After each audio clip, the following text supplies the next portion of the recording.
বাংলাদেশের রাজনীতিতে আবারও উত্তাপ ছড়ালো জাতীয় নাগরিক পার্টি এনসিপি। সরাসরি রাষ্ট্রপতির অভিশংসন এবং গ্রেপ্তারের দাবি তুলেছেন দলের আহ্বায়ক ও বিরোধী দলীয় চিফ হুইপ নাহিদ ইসলাম। শুক্রবার বিকেলে ময়মনসিংহ সার্কিট হাউস মাঠে এনসিপির বিভাগীয় ইফতার মাহফিলে দেওয়া বক্তব্যে তিনি বলেন, এই রাষ্ট্রপতি শপথ ভঙ্গ করেছেন, তার বিরুদ্ধে আর্থিক দুর্নীতির অভিযোগ রয়েছে এবং গণহত্যার সময় তিনি নীরব ছিলেন।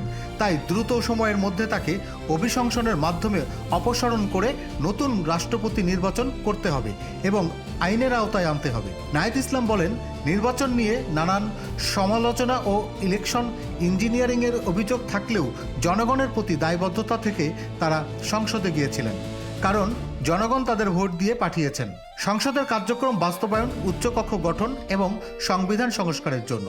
তবে সংসদের শুরুটা ভালো হলেও পরে রাষ্ট্রপতিকে বক্তব্য দেওয়ার সুযোগ দেওয়াকে তিনি জুলাইয়ের আকাঙ্ক্ষার সঙ্গে সরাসরি প্রতারণা বলে মন্তব্য করেন।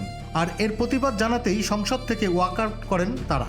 এদিকে ময়মনসিংহে জুলাই আন্দোলনের কর্মী সাইফুল্লাহর বাড়িতে আগুন দেওয়ার ঘটনাকেও ফ্যাসিস্টদের নতুন ষড়যন্ত্র বলে দাবি করেন নাহিদ ইসলাম। তার অভিযোগ, আওয়ামী লীগ সবসময় গুপ্ত হামলা, অগ্নিসন্ত্রাস এবং দাঙ্গা হাঙ্গামার রাজনীতি করে টিকে থাকার চেষ্টা করছে, কিন্তু গত 5ই আগস্ট দেশের জনগণ তাদের পরাজিত করেছে। ময়মনসিংহবাসীর প্রতি আহ্বান জানিয়ে তিনি বলেন, আওয়ামী লীগের সন্ত্রাসী কর্মকাণ্ড প্রতিহত করতে হবে।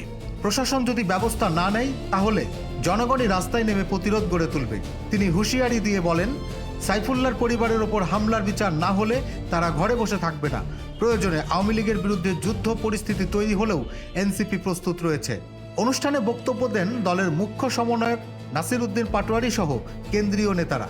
তারা সাবেক প্রধানমন্ত্রী শেখ হাসিনার ফাঁসির রায় কার্যকরেরও দাবি তোলেন এবং শহীদদের জন্য দোয়া কামনা করেন। Desk report, infinity Bangla.